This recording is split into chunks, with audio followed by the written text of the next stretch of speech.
Hi friends, അടുത്ത നമ്മുടെ ഓണവിഭവം നേന്ത്രപ്പഴം പച്ചടിയാണ്. ഇതിന് ആവശ്യമായ ഇൻഗ്രീഡിയൻസ്: നേന്ത്രപ്പഴം ചെറുതായി അരിഞ്ഞത്, തൈര്, വറ്റൽമുളക്, പച്ചമുളക് നീളത്തിൽ കീറിയത്, കറിവേപ്പില, മഞ്ഞൾപ്പൊടി, ഉപ്പ്, മുളക് പൊടി, നാളികേരം ചിരകിയത്, കടുക്, നല്ല ജീരകം, വെളിച്ചെണ്ണ, പിന്നെ ആവശ്യത്തിന് വെള്ളം. പച്ചടിക്കുള്ള അരപ്പ് തയ്യാറാക്കാം. ഇതിനായി നമ്മൾ എടുത്തു വെച്ചിട്ടുള്ള 1/2 കപ്പ് നാളികേരം ചിരകിയത് മിക്സിയുടെ ജാറിലേക്ക് ഇട്ട് കൊടുക്കുക. ഇതിലേക്ക് ഒരു 1/4 സ്പൂൺ നല്ല ജീരകം, ഒരു 1/4 സ്പൂൺ കടുക്, ഇത്രയും ഇട്ട് ആവശ്യത്തിന് വെള്ളം ഒഴിച്ച് നല്ലപോലെ അരയ്ക്കണം. നാളികേരം നല്ലപോലെ അരച്ചെടുത്തിട്ടുണ്ട്.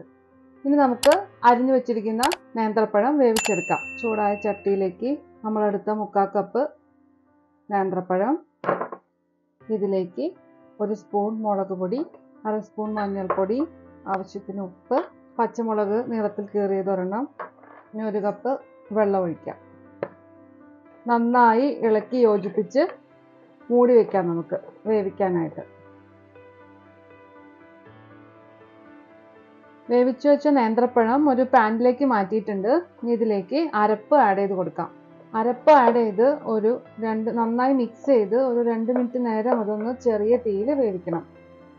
അരപ്പും നേന്ത്രപ്പഴവും കൂടെ നന്നായി വെന്ത് യോജിച്ചിട്ടുണ്ട്. ഇനി ഇതിലേക്ക് നമുക്ക് 1/2 കപ്പ് തൈര് ആഡ് ചെയ്യാം.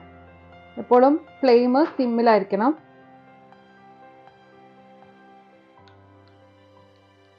തൈര് ആഡ് ചെയ്ത് നല്ലപോലെ മിക്സ് ചെയ്ത് സിമ്മിൽ ചൂടാക്കണം. തിളക്കരുത് തൈര്, ഒരു ചൂട് കയറിയാൽ മതി. മിക്സ് ചെയ്തുകൊണ്ടേ ഇരിക്കണം. ഈ ഒരു പരുവത്തിൽ ഉപ്പ് നോക്കണം. ഉപ്പ് ഇത്തിരി കുറവാണ്, കുറച്ച് ആഡ് ചെയ്ത് കൊടുക്കുന്നു.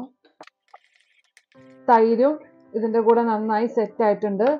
ഇനി ഇത് മാറ്റി വെച്ച് നമുക്ക് താളിച്ചൊഴിക്കാം. ഇതിലേക്ക് ചൂടായ പാനിലേക്ക് വെളിച്ചെണ്ണ ഒഴിച്ചു കൊടുക്കുക. ചൂടായ വെളിച്ചെണ്ണയിലേക്ക് 1/2 ടീസ്പൂൺ കടുക് ആഡ് ചെയ്യാം. കടുക് പൊട്ടി വരുന്നുണ്ട്. ഇതിലേക്ക് 2 വറ്റൽമുളക് ചെറുതായി അരിഞ്ഞത്, കുറച്ച് കറിവേപ്പില. നമുക്ക് ഈ താളിച്ചത് നമ്മുടെ പച്ചടിയിലേക്ക് ഒഴിച്ചു കൊടുക്കാം. ഇനി ഇതൊരു 10 മിനിറ്റ് നേരത്തേക്ക് അടച്ചു വെക്കണം. ഇതിൻ്റെ ഫ്ലേവർ എല്ലാം അതിനൊന്ന് കിട്ടണം.